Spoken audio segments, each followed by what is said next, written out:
기억하니? 그날의 연두빛 설레임을 새살배기 뒷뺨 위에 피어나는 웃음처럼 햇살은 아름다웠지 꽃샘 추위 속에서도 바다가 더 푸르고 장미는 핏빛일 때 진초록 내 영혼은 꽃보다 어여쁘고 손등엔 푸른 강물이 인맥처럼 흘렀지. 일찍 지은 너의 삶이 남겨놓은 10월 몇 날 혼자서 걸어야 할 시린 길이 멀고 먼데 돌담 밑 소복이 쌓인 가을볕이 아리라.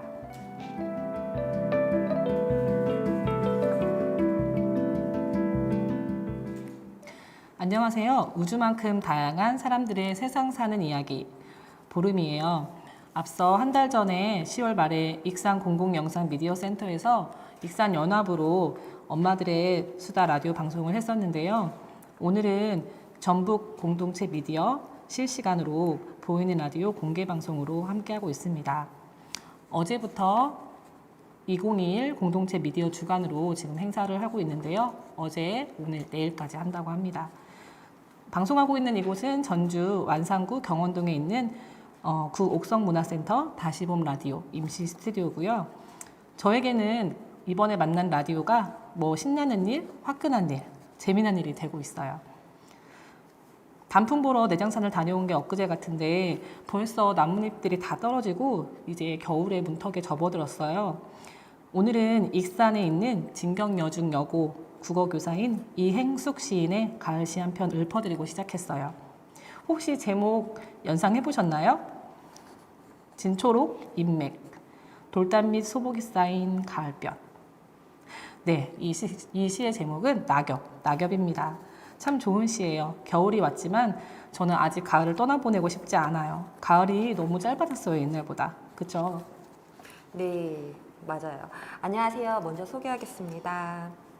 노랑열대어입니다. 오늘 이렇게 전주에서 보이는 라디오 실시간 방송을 한다고 하니까 더 신이 나고 즐겁게 새롭습니다.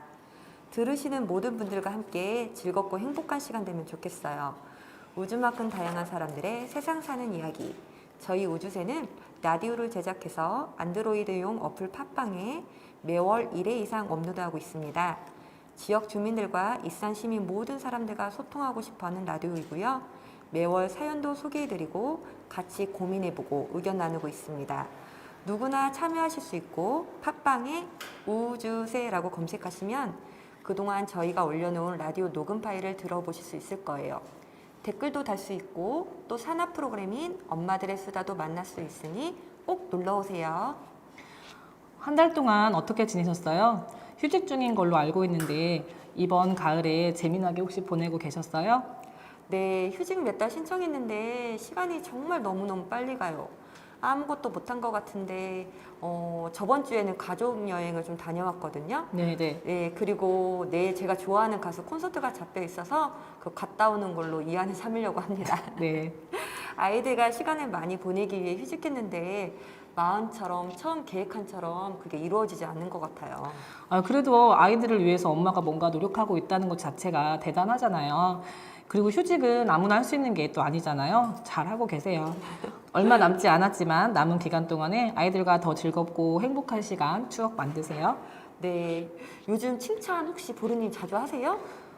전보다는 좀 확실히 덜 하는 것 같아요, 아이들한테.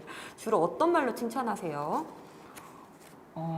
저 같은 경우에는 잘했어 뭐 이렇게 하는 칭찬은 칭찬이 아니라고 하더라고요. 같은 말도 여러 번 들으면 식상하잖아요. 그래서 구체적으로 칭찬하려고 많이 노력해요. 예를 들면 오늘은 양말을 빨리 신었네? 뭐 아니면 와 매일 동생이 1등을 이루는데 오늘은 누나가 1등을 이루는데 뭐 이런 식으로 칭찬하고 있어요. 잘하고 계시네요. 제가 아는 아이 중에 한 명이 칭찬하는 말들 중에 어떤 말이 가장 듣기가 좋아라고 물어봤더니 예상 밖의 대답을 해서 제가 깜짝 놀랐어요. 뭔 대답을 했는지 아세요?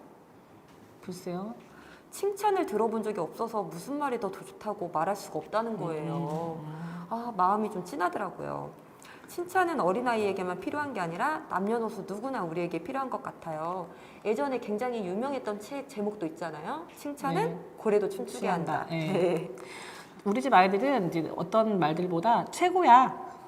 그리고 우리 아들 예뻐, 우리 아기 예뻐 이렇게 말해주는 걸 제일 듣기 좋아하더라고요. 또 제 남편은 헌신이 사랑의 언어예요. 이 사람은. 그래서 수고했다고 고맙다고 이런 말을 듣는 걸 최고의 칭찬으로 듣고요. 어른들은 수고하셨어요라는 말을 그게 이제 인정해드리는 말이잖아요. 그런 말을 들으시는 게 최고의 칭찬인 것 같아요. 제가 어느 책에서 읽었는데 남자아이는 결과를, 여자아이는 과정을 중요시한다고 하더라고요.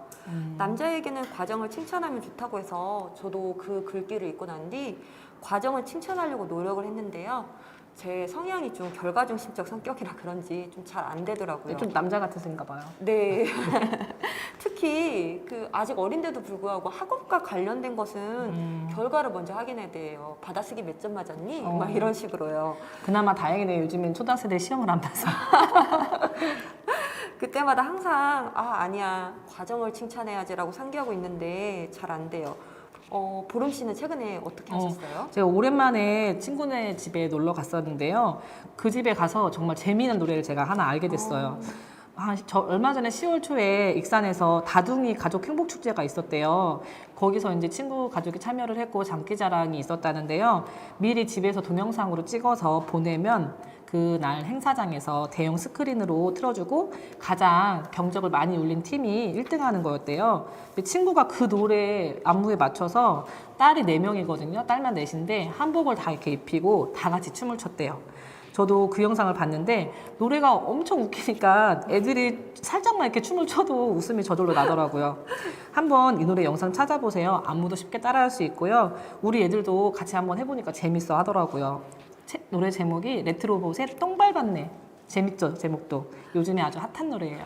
저희 애들도 그 노래 좋아해서 집에서 종종 춤 따라하는데 맞아요. 너무 재밌어요. 처음에는 그게 전 걸그룹 노래인 줄 알았거든요. 근데 아이들이 좋아하는 애니메이션에 나오는 뭐 그런 거라고 하더라고요. 펭수 버전도 있고 아무튼. 그리고 예전 같았으면 가을이면 이제 한창 여기저기서 축제가 많이 열렸을 텐데 요즘에는 취소되거나 좀 미뤄지거나 아니면 축소돼서 하니까 참 축제가 그리워요. 그래도 10월 말에 익산시 곳곳에 국화꽃으로 만든 많은 작품들이 전시되어 있어서 꽃향기도 많이 맡고 눈도 참 즐거웠어요. 맞아요. 저도 지난주에 서동축제가 저희 집에서 좀 가깝기도 하고 해서 아이들하고 서동공원에 저녁에 갔다 왔거든요. 저녁에요? 네네네. 와, 저녁에 가니까 특히 조명이 너무 이쁘게 꾸며놓은 거예요. 애들도 와 이쁘다 했는데 저도 감탄을 같이 했거든요. 네. 미끄럼틀도 같이 탔고요. 맞아요. 거기 미끄럼틀 긴 거 있잖아요. 맞아요. 타고 나면 엉덩이가 아프다는. 뿌뿌뿌뿌 하면서 네. 아프죠. 조금 추운 날씨였지만 입장할 때 한 사람씩 핫팩도 나눠줘서 무척 좋았어요. 뭔가 배려받는 기분도 들었고요. 알록달록 반짝반짝 예쁜 불빛이 마치 좀 굉장히 미소 짓게 하더라고요. 네. 이렇게라도 즐길 수 있으니 뭐라도 보러 다닐 수 있다는 거에 요즘은 감사한 것 같아요. 맞아. 거기 미끄럼틀 위에서 쳐다보는 게 그 야경이 제일 예쁘다고 제가 오. 들었거든요. 그래요? 저는 그건 못 봤는데 한번 볼게요. 네, 가면 한번 올라가 봐야겠어요. 네. 우주만큼 다양한 사람들의 세상 사는 이야기에 다시 한번 얘기를 하면 줄여서 우주새라고 합니다. 이 우주새는 사연이 당첨되는 분들에게 소정의 선물을 드리는데요. 이산 부송동 주공 1단지에 자리한 부송종합사회복지관 2층과 1층에서 각각 운영하고 있고요. 사연을 드리면 저희가 이렇게 라디오 때 읽어드리고 선물도 꼭 드립니다. 네. 자격은 남녀노소 상관없어요. 그러니 사연이 참 다양하게 오는데요. 네. 여러 연령층과 처한 환경이 각각 다르니까 저도 사연을 읽으면서 간접 경험도 되고 그분들하고 소통도 되고 하니까 좀 힐링이 되는 것 같아요. 읽다 보니 저도 마음이 좀 넓어지는 그런 느낌도 들고요. 맞아요. 저도 사연을 소개해드리면서 공감도 가고 또 다른 사람 입장도 헤아려 보게 되면서 세상을 보는 눈이 좀 더 넓어지는 것 같아요. 그리고 이제 이 라디오를 더 많은 사람들이 즐겨 들어보시면 참 좋을 것 같고요. 며칠 전에 다른 부모 교육을 갔다가 어떤 엄마가 저한테 물어보더라고요. 라디오 만드세요? 막 이러면서 라디오 만드는 게 재밌냐고 물어보시더라고요. 어렵지 않냐고. 근데 저 재밌어요. 재밌더라고요. 제 안에 있는 생각들과 또 제가 찾아낸 새롭게 알게 된 정보들 그리고 저를 둘러싼 많은 이야기들을 직접 풀어서 글로 쓰니까 이걸 또 말로 하니까 참 요즘에 행복해요. 맞아요. 아까 얘기한 것처럼 복지관 1층 사연함에 사연을 적어서 응모해 주신 분의 사연을 한번 소개해 드리려고 해요. 저는 경기도 오산에 살고 있는 초등학생입니다. 이모를 통해 알게 된 우주새의 사연을 보내요. 코로나 때문에 학교도 잘 가지 못하고 명절이 지나도 할머니, 외할머니, 사촌들도 만나지 못해 속상해요. 아들이 없는 이모는 저를 많이 이뻐해 주시는데 보고 싶어도 볼 수가 없어요. 하루빨리 코로나가 끝나서 친척들을 보고 싶어요. 익산에 있는 이모에게 제 마음을 전해주세요. 초등학생이 보냈네요. 네, 경기도 오산의 초등학생 이땡준 어린이의 사연인데요. 이모가 이 학생의 학생을 많이 이뻐했나 봐요. 익산은 전면 등교한 지 꽤 되었는데 서울 경기도는 이제 시작했죠. 우리 학생이 학교 많이 못 가서 많이 답답했을 것 같아요. 친척들도 만나고 싶을 텐데 거의 못 보고 마음이 참 아프네요. 그래도 전화나 문자 하면서 그렇게 마음을 좀 달래는 것도 괜찮을 것 같아요. 네. 우리 친구 이름이 끝에가 준이라서 준이라고 부를게요. 네. 우리 준이 어린 이모처럼 저도 결혼하기 전 아가씨 때부터 제 아기가 생기기 전까지 아들 조카 제가 되게 예뻐했었거든요. 원래 저는 아기들은 다 무조건 예쁘다고 생각했었어요. 근데 제 조카가 딱 생기고 나니까 제 핏줄이잖아요. 다른 일반 아기들이 이제 예쁘게 생긴 아기와 그냥 귀엽게 생긴 아기로 나뉘더라고요. 되게 신기했어요. 그리고 이제 이후에 저도 아기를 직접 낳으니까 확실히 조카에 대한 사랑은 자연스럽게 줄더라고요. 하지만 그래도 첫 아들 조카가 저는 지금도 좋은데요. 제 언니보다 저를 더 많이 닮아서 같이 다니면 사람들이 제가 엄마인 줄 알아요. 그리고 제가 경기도에 살았었을 때 방학 때는 한 일주일, 그리고 학기 중에는 주말 껴서 한 3, 4일 정도를 저희 집에 오면 이렇게 길게 놀다가 갔어요. 지금은 이제 제가 익산으로 이사를 왔기 때문에 자주 볼 수 있는데 우리 준이 친구는 이모가 멀리 있기도 하고 또 코로나 때문에 자주 못 보니까 많이 그리울 것 같아요. 그래도 이모가 마음 많은 우리 준이 친구를 많이 더 그리워하고 사랑하고 있을 거예요. 이 사연을 순유라면 정말 기뻐할 것 같네요. 곧 이모 만날 수 있잖아요. 조금만 힘내세요. 여러분, 익산보다 경기도는 아이들이 학교를 더 많이 못 갔어요. 그리고 어디를 다니는 것도 훨씬 제약이 많이 있고요. 얼마 전까지만 해도 저녁 6시 이후에 식당에 2명만 허용되던 시절도 있었어요. 아마 여기에 살고 있는 우리들보다 서울 경기권, 수도권에 사는 분들이 훨씬 코로나 때문에 답답하고 더 힘드실 거예요. 그곳까지 우리의 기운이 닿기를 바라고요. 모두 힘내세요. 네, 저도 좋은 기운 드리겠습니다. 네. 빠샤 빠샤. 그 익산 공공영상 미디어 센터에서는 매월 여러 가지 유료 교육들이 있는데요.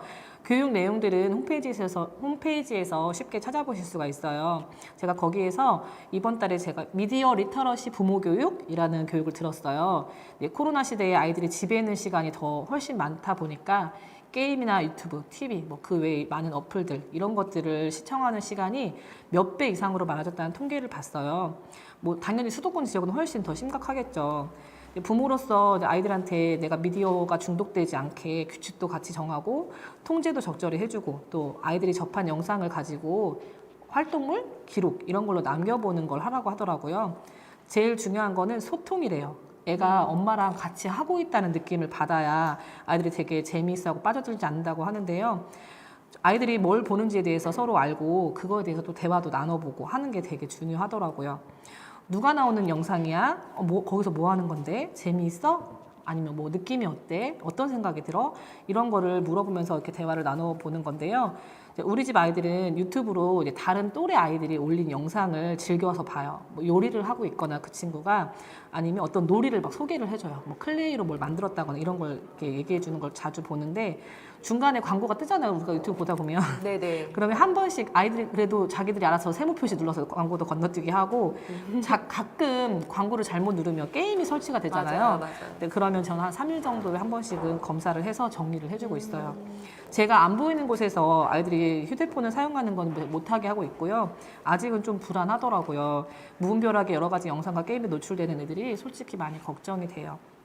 그리고 여건이 된다면 종이신문이나 잡지 같은 거를 가지고 와서 사진이나 그림을 오려보고 그걸로 만들기도 해보고 생각도 나눠보고 하면 더 재미있게 놀아줄 수가 있대요. 실천이 무엇보다 중요한데 실천보다 더 중요한 게 꾸준한 게 더 중요하대요. 맞아요. 예. 그리고 초등 고학년 이상 되는 애들은 이제 미디어를 활용한 많은 것들을 해볼 수가 있는데 뉴스 기사를 읽고 요약해보는 활동을 통해서 자신만의 뉴스 일기를 만들 수가 있대요. 처음에는 당연히 어려워하겠죠. 근데 하루 이틀 계속 하다 보면 점점 이제 쓰는 글도 많아지고 애들이 더 점점 잘한다고 하더라고요. 그리고 일찍 시작하셨던 분들은 아이가 5살 때부터 이미 신문으로 이렇게 같이 찢으면서 놀고 했다고 하는데 대단한 것 같아요. 많은 분들도 아이와 한번 이런 놀이 시도해 보시길 바랄게요. 아까 이야기 중간에 미디어 리터러시라고 설명을 하셨는데 혹시 처음 듣는 분들도 있을 것 같아요. 맞아요. 저도 처음 설명 좀 들었어요. 해주세요. 저도 처음 들었어요. 네. 근데 이제 끝에 부모 교육이라고 붙어 있었기 때문에 제가 신청할 수 있었던 것 같아요. 미디어가 대중매체라는 뜻이잖아요. 그리고 리터러시는 독해력이래요. 그러니까 대중매체 독해력인데 우리가 미디어를 활용해서 독해력을 키우는 거예요. 그래서 이제 대중매체 미디어에는 신문, 잡지, 책 같은 종이 매체도 있지만 유튜브나 게임, 인터넷이나 일반 여러 가지 진짜 많은 콘텐츠들이 있잖아요.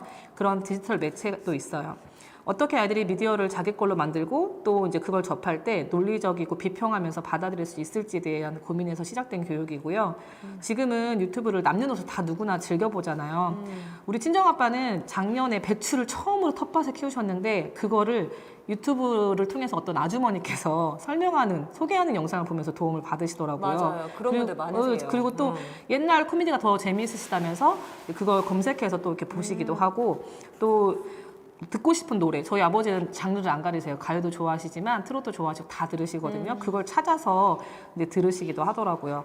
하지만 어떨 때는 정치적인 막 이야기를 막 하세요. 근데 그걸 잘 듣고 있다 보면 어디서 잘못된 정보를 가져오셔서 이렇게 말씀하시지 할 때가 있거든요. 그래서 우리가 만나는 모든 정보는 사실이 아닌 경우도 되게 많으니까 잘 걸러서 우리가 받아야 될 것 같아요.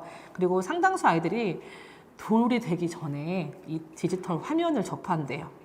되게 혹시 애들 언제 처음으로 TV나 휴대폰 이런 거 보여주셨어요? 저는 5살쯤 이후에 했던 것 같아요. 그래요.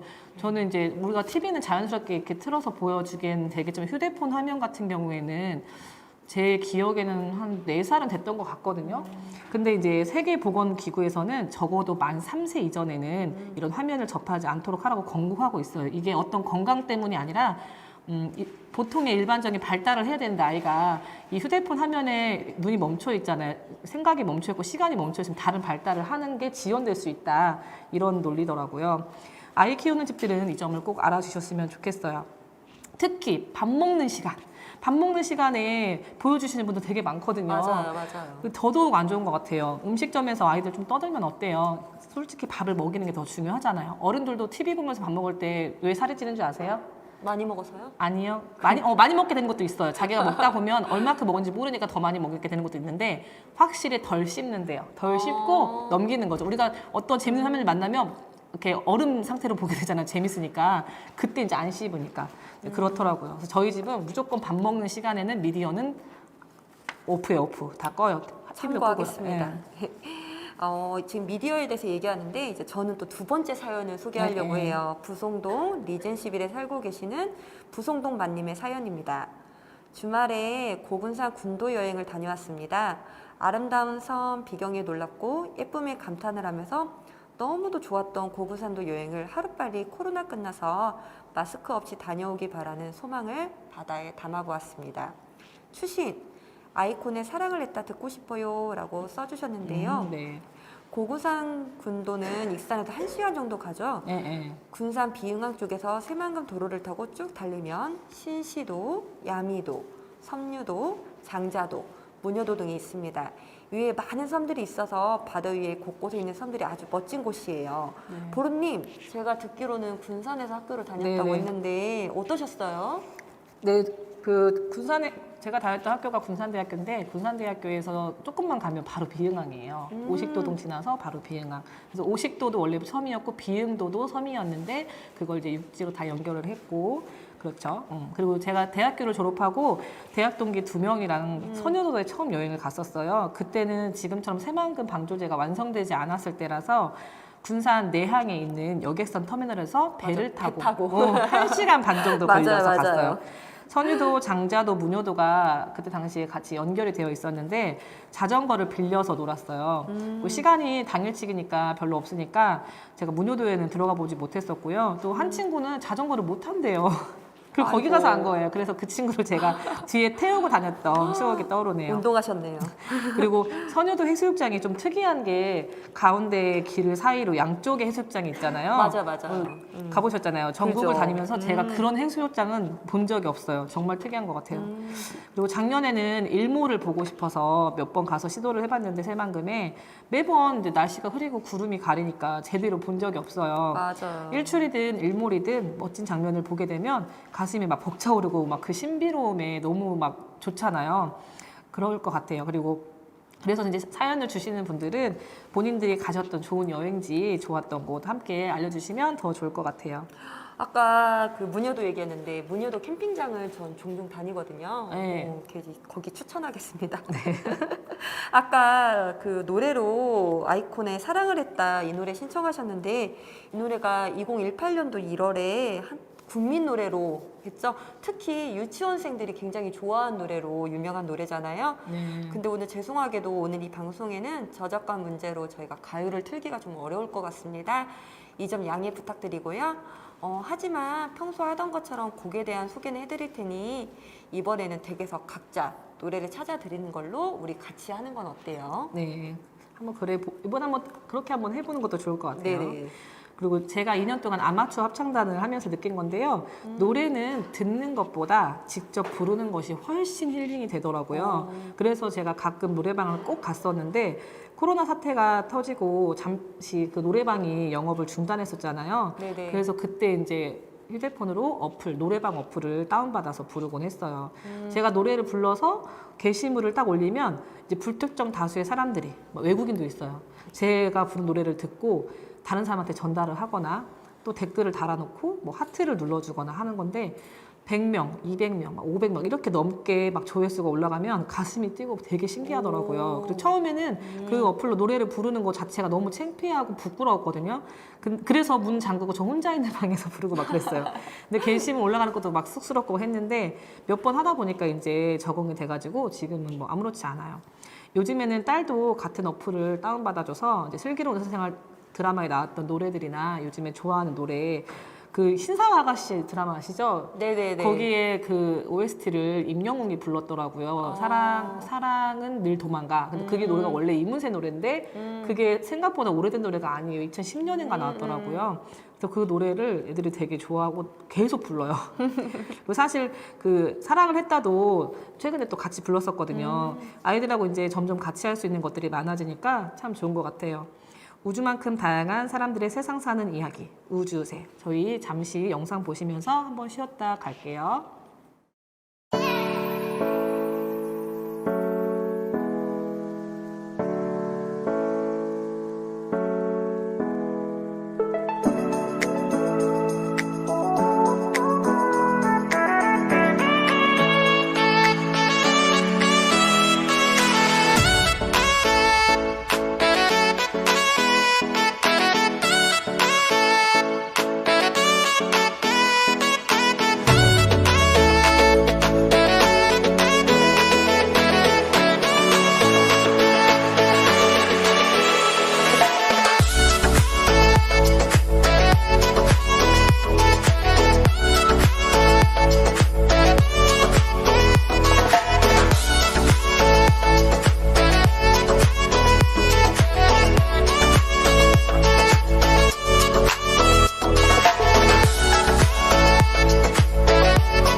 네, 저희가 지금까지 소개시킨 사연은 저희가 소정의 선물을 우주세에서 다 드리고 있는데요.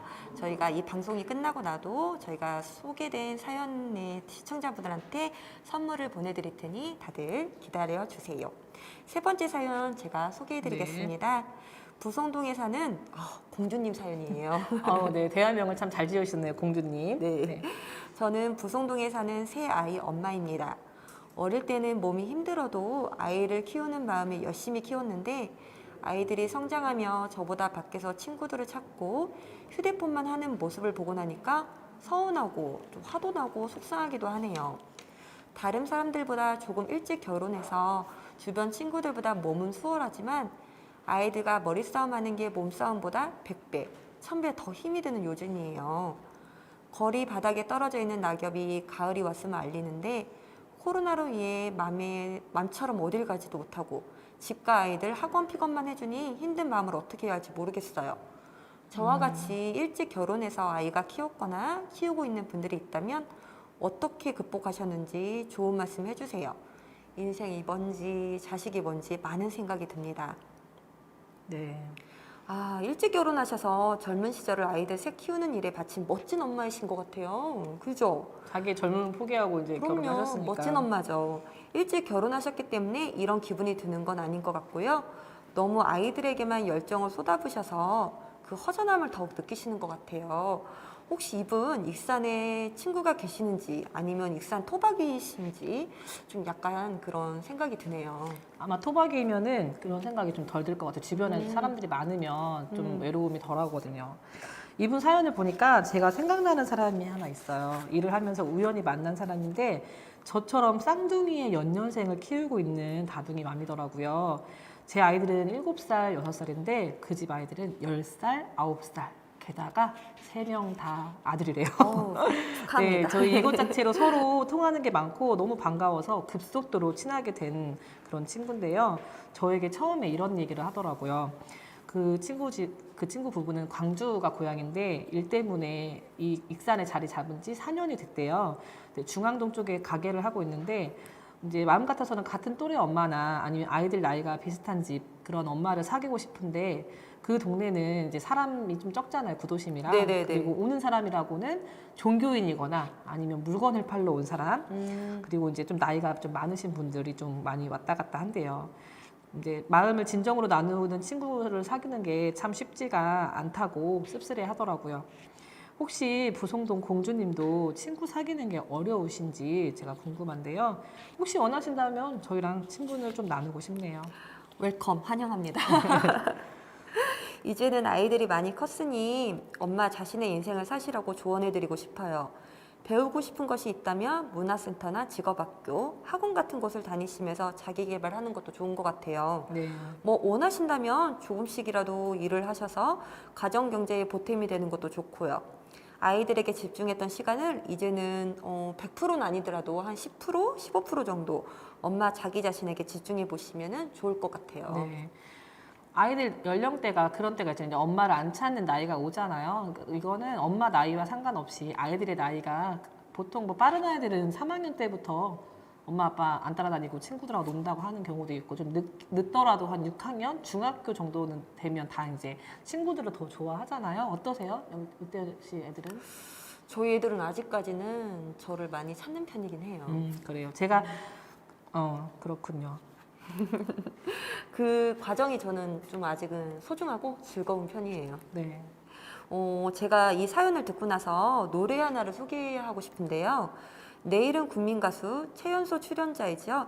7살 김유아가 부른 이선희의 옛날이여 라는 노래가 생각이 납니다. 네, 진짜 옛날 노래인데. 심사위원들이 무슨 생각하면서 불렀냐고 물어봤더니 이 친구가 코로나 이전에 마음껏 뛰어놀던 날들을 그리워하면서 불렀다고 하더라고요. 많은 어린이들이 그 시절을 엄청 그리워하고 다시 오길 기다리고 있을 것 같아요. 그 퀴즈 카페에서 놀았던 거가 생각난다고 그랬더라고요. 네. 맞아요. 저도 생각나요. 네. 오늘 사연을 읽어드린 여러분들과 청취자 여러분들도 그리운 옛날을 생각하시면서 저희가 틀어드리진 못해도 한번 감상 네. 한번 해보시면 좋을 것 같아요. 네, 제 딸 쌍둥이 아이들이 7살이잖아요. 자기들하고 나이가 똑같은 이제 7살 김유아가 노래를 부르는 걸 보니까 아이들이 완전히 반해서 한참을 멍하면서 보더라고요. 엄마, 저 친구는 어쩜 저렇게 노래를 잘해? 누가 알려줬어? 어디서 배웠어? 막 이렇게 물어보면서 신기하더라고요. 아무래도 제가 봤을 때는 천재인 것 같아요. 같은 애들이 보기에도 참 멋지죠. 예.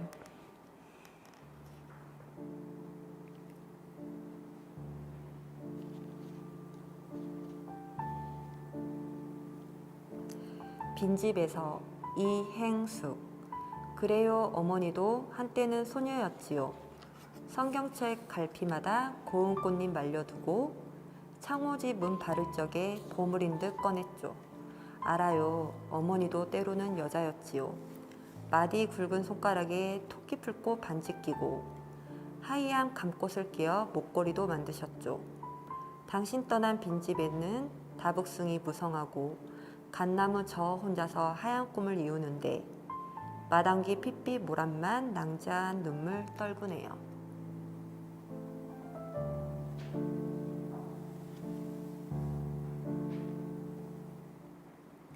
네, 이 시 한 편으로 어머니를 생각해 보게 되네요. 그동안 지루하게 반복됐던 일상에서 이제는 벗어나서 즐겁고 신나는 공주님만의 시간을 쌓아보시길 바래요. 저도 몇 년 뒤면 같은 생각을 아마 하게 될 것 같아요. 아이들이 엄마를 더 이상 찾지 않고 스스로 다 알아서 한다면 일단 해방감이 들 것 같아요. 하지만 한편으로는 조금 아쉽고 좀 허전할 것 같긴 해요. 자연스러운 거라 생각해요. 받아들입시다. 노래로 좀 더 위로해드리고 싶어요. 육아에 지칠 때 요즘 즐겨 듣는 노래가 있다고 제 친구가 추천해준 노래인데요.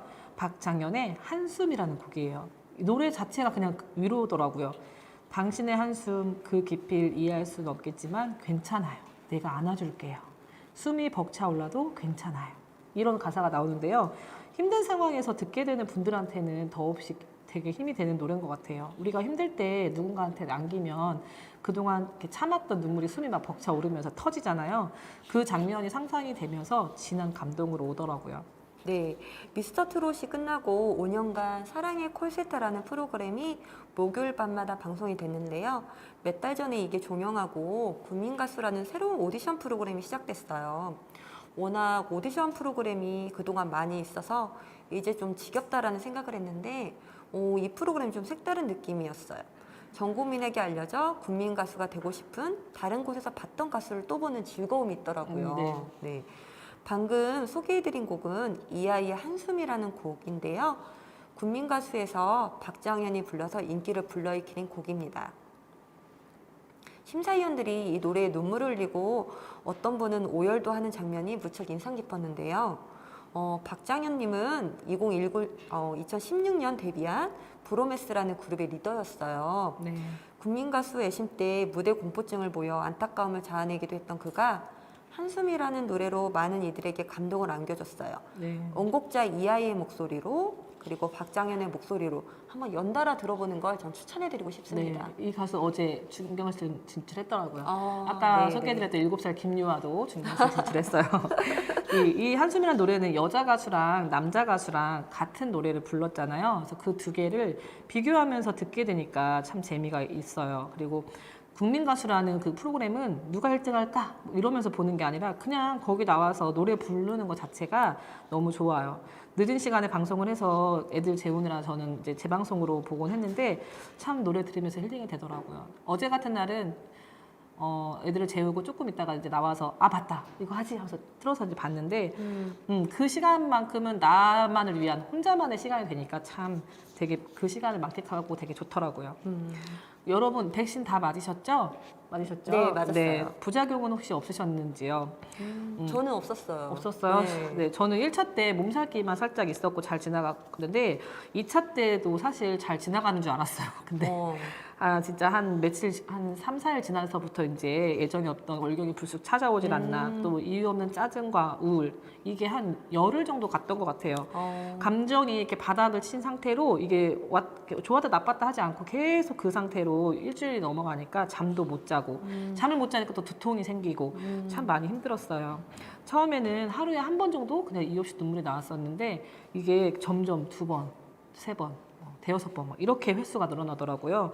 이러다가는 하루 종일 울겠더라고요. 그리고 또 가슴 저리는 증상이 한 3일 정도 있어서 일상생활에 좀 지장을 받을 정도였는데 다행히 심근염은 아니더라고요. 그래도 다행이에요. 좀 불안하잖아요. 증상이 맞아요, 있으니까. 맞아요.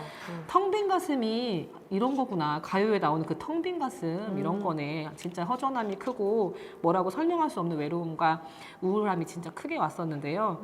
그때 마침 주말에 친구 결혼식이 있었어요. 그래서 서울에 갔는데 저랑 이제 같은 쌍둥이 엄마로 알게 돼서 친해진 언니가 있는데 그 집에서 제가 하루 묵었어요. 기분이 좀 안 좋다는 걸 미리 말을 했는데도 아 괜찮다고 위로해 주겠다고 참 저를 편안하게 맞아주더라고요. 근데 문득 그 언니 집에 이렇게 딱 있는데 혹시 어린 시절 사진첩 갖고 있어? 라고 이렇게 물어봤어요. 대부분은 친정집에 다 있잖아요. 맞아요. 그렇죠. 저 네. 같은 경우에는 반은 친정집에 있고 반은 제가 갖고 있어요. 다 가지고 오고 싶었는데 부모님이 조금 서운해하시는 눈치여가지고 근데 마침 있다는 거예요. 그래서 그걸 이제 보여달라고 했어요. 우리가 사람하고 친해지려면 일단 처음에 차나 밥을 같이 먹잖아요. 아니면 같이 목욕탕을 간다거나 혹은 같이 함께 잠을 잔다거나 그리고 이제 서로의 일기장이나 어린 시절 사진첩을 보여주는 것이 최고의 방법이 되더라고요. 그래서 그 사진첩을 보면서 그 언니가 이제 사진들에 얽힌 추억과 사연을 말해주는데 그게 되게 그렇게 힐링이 되더라고요. 남의 얘기인데. 그리고 제 어린 시절하고 비교가 되고 또 이제 우리 가족들 어린 시절도 함께 생각이 나고요. 마음이 되게 많이 시원해지더라고요. 다행이에요. 네. 그리고 주말이 다 지나가고 이제 다 나갈 때쯤에 그래도 좀 답답해서 제가 용기를 내서 정신건강의학과에 처음으로 찾아갔었어요. 불안 검사, 우울 검사 이렇게 자가 체크하는 항목들을 보면서 그걸 토대로 이제 상담을 해주셨는데 제가 건강했을 때는 이런 질문지들이 너무 이상했어요. 나 안 그런데 이러면서 했는데 제가 상태가 안 좋을 때 가니까 맞아 나 이런데 맞아 그래 이러면서 공감이 되더라고요. 그리고 그곳에 있었던 환자분들 반이 20대였거든요. 그래서 이걸 느꼈어요. 세대가 진짜 많이 변했구나. 지금 세대들은 용감하게 정신건강의학과에 가는구나 싶더라고요. 대단한 용기가 필요한 곳이지만 우리가 살면서 힘들면 당연히 찾아가야 될 곳이라고 생각해요.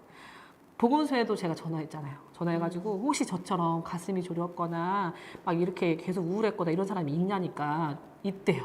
만약에 없었다고 했으면 전 더 불안했을 거예요. 그런데 있다고 하니까 종종 있다고 하니까 그냥 정말 백신 때문이구나 라고 이제 제가 결론 내렸는데요.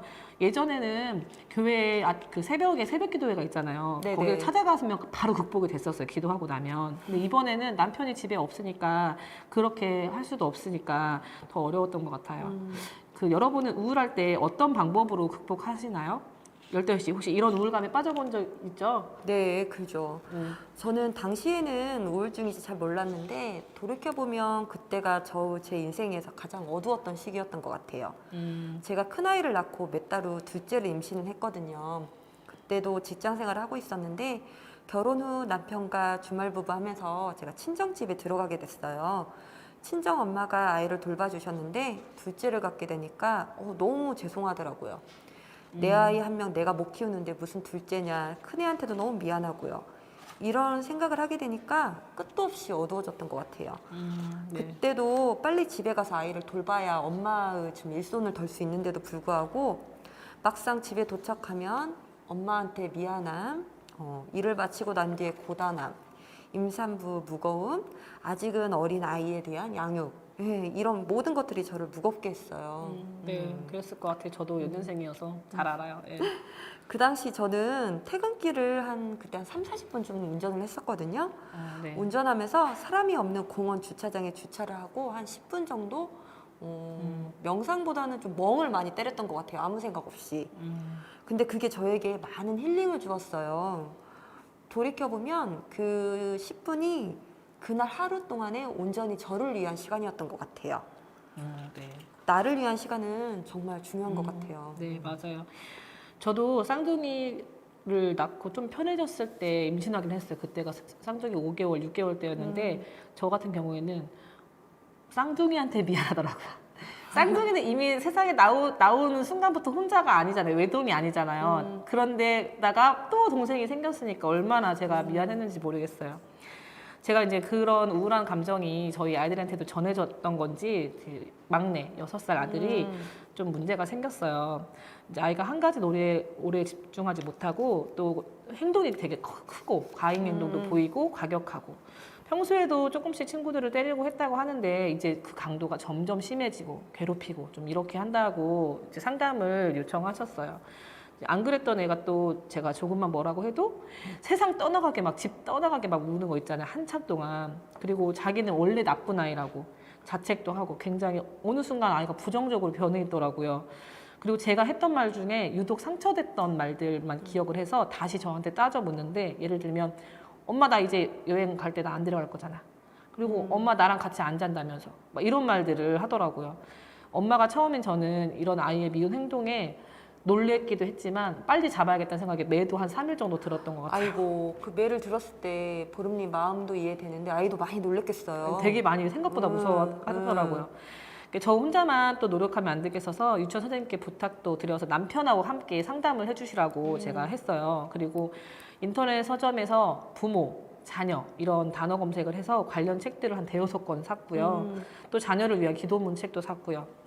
근데 뭔가 즉각적인 게 필요했어요. 그래서 이사 오기 전에 다녔던 어린이집 원장님하고 지금도 친하거든요. 그분한테 전화를 걸어서 한번 물어봤더니 상담을 한번 받아보라고 하더라고요. 그리고 가정에, 그러니까 이게 아이 혼자만의 문제가 아니라 다른 형제나 이제 부모, 이 가정 안에서의 문제가 있을 수 있으니까 잘 돌아보라고요. 그래서 이제 익산에 있는 육아종합지원센터에 전화를 걸었어요. 그래서 아이의 마음이 좀 궁금합니다. 이랬더니 그림 검사가 있대요. 그림 그리게 하는 거. 만 6세 이하라서 5번 무료 상담 혜택이 있더라고요. 그래서 1시간 동안 아이가 노는 모습을 놀잇감이 또 거기 많더라고요. 가지고 놀고 있고 그 모습을 지켜보면서 상담사님과 함께 대화를 나눴는데 그 요즘에 들어보셨죠? ADHD? 네네네. 주의력 결핍 과잉 행동 장애. 요거 아니면 소아 우울증이 의심이 되니까 병원에서 검사 한번 받아보라고 하시더라고요. 아이고 그 뒤로 어떻게 되셨어요? 네. 그 뒤로 이제 일단 병원 예약은 했는데 남편하고 저는 이제 애한테 먼저 사과를 했어요. 제가 매를 들었다고 했잖아요. 그래서 네네네. 때려서 정말 미안하다. 앞으로는 매를 들지 않으려고 노력하겠다. 그리고 소리 지르고 화내고 해서 미안하다. 앞으로는 안 그러겠다. 그랬더니 애가 뭐라 하는지 아세요? 안 믿더라고요. 또 때릴 거잖아. 또 혼낼 거잖아. 이렇게 하더라고요. 하루는 일찍 유치원에 데리고 와서 저랑 둘이서만 시간을 보냈어요. 책도 읽어주고 같이 놀이도 하면서 블록도 만들고요. 그날 아이가 저한테 그렇게 뽀뽀를 하더라고요. 한 번 할 때마다 한 10대 번씩. 매우 자주. 그래서 우리 막내가 누나들한테 치여가지고 우리가 다자녀잖아요. 형제들이 많은데 네네네. 얘가 사랑이 많이 부족했구나 싶더라고요. 그리고 또 아빠가 7월부터 집에 없어요. 주말부부가 됐는데 아이한테 아빠가 없는 게 굉장히 안 좋은 영향을 미치고 있는 것 같아요. 그러고 나서 한 2주 정도 지나갔는데 처음으로 아이가 친구들을 때리지 않았다고 하더라고요. 그래서 제가 그랬어요. 예전에 그 전에 처음에 사과하면서 그랬거든요. 한 번도 친구를 때리지 않고 보내면 장난감을 사러 가자. 정말 장난감 가게, 다이소 이런 데 말고 장난감 가게에 가서 비싼 걸 사주겠다라고 얘기를 했었거든요. 근데 그때 아이가 별로 의지가 없어 보였어요. 자기는 못할 거다. 이랬었어요. 부정적이니까. 저도 솔직히 반신반의했고요. 근데 어쨌든 그런 날이 왔으니까 얼마나 기뻤겠어요. 되게 진짜 눈물이 나오더라고요. 저는 사실 처음부터 알고 있었어요. 아이가 이런 문제 행동이 나타나면 그 원인이 부모님 나에게 있다는 걸요. 부모가 뭔지 제대로 하는 게 뭔지 참 어렵다고 생각이 드는 요즘인데요. 훌륭한 부모가 되고 싶은데 진짜 어려운 것 같아요. 저도 너무 어려워요. 그렇죠. 그리고 ADHD 이제 검색 막 하다가 우연히 알게 됐는데요. 인터넷 카페, 거북맘 카페가 있어요. 네네. 거기에는 아이들의 정신적인 질환들로 고민과 정보를 나누는 곳이 있는데 ADHD뿐만 아니라 소아 우울증이라든지 자폐, 발달 장애 뭐 이런 것들이 교류되고 있어요. 경험자의 이야기를 듣는 게 정말 큰 힘과 위로가 되는 것 같아요. 그리고 아이가 이제 조금 나아지는가 싶더니 이제 이게 하루아침에 해결되는 문제가 아니더라고요. 아이 스스로도 그렇게 안 하고 싶은데 이제 제어가 안 되고 조절이 안 되는 것 같아요. 선생님 말씀이 다 같이 활동해야 되는 시간에 혼자만 멀리 구석에 가서 이렇게 있고 뭘 하려고 이렇게 딱 앉혀놓으면 그 시간을 되게 힘들어 한다고 하더라고요. 마음이 참 무너지더라고요. 그래서 이제 소아정신건강의학과를 개인병원 한 군데, 대학병원 한 군데 이렇게 예약해 두었는데 생각보다 빨리 예약이 되지 않더라고요. 되게 많이 이렇게 좀 예약이 많이 밀려 있대요. 그 말은 뭐겠어요? 요즘에 이런 친구들이 되게 많다라는 얘기잖아요. 네. 환경적인 영향도 네네. 네, 왜 사회 활동이 막 시작되는 그 단계에서 네. 접근이 안 되니 그것도 영향이 있는 것 같아요. 네네. 네. 지금 그런 고민하고 있는 엄마들 모든 분들 잘하고 있어요. 우리 다 처음이잖아요. 그렇죠. 우리가 태어날 때 엄마예요 하면서 태어나는 것도 아니고 시행착오 겪으면서 하는 거잖아요. 네. 아이가 어떤 상태인지 정확히 알게 되면 부모로서 어떻게 도와줘야 할지 더 명확히 알 수 있기 때문에 우리 이런 거에 겁내지 말게 해요. 네. 저희 집도 매일매일이 새로워요. 저희 집은 특히 둘째가 질문이 진짜 많아서 제가 질문은 좀 자제하라. 특히 학교에서 너무 질문이 많거든요. 네. 저한테 질문할 때 저도 대답해 주려고 노력하는데 그 중에서는 어떤 거는 제가 대답한 게 바른 대답인지 저도 정말 어려울 때가 있어요. 그럴 땐 사실대로 말해요. 엄마도 잘 모르겠다. 같이 인터넷에 찾아보자고.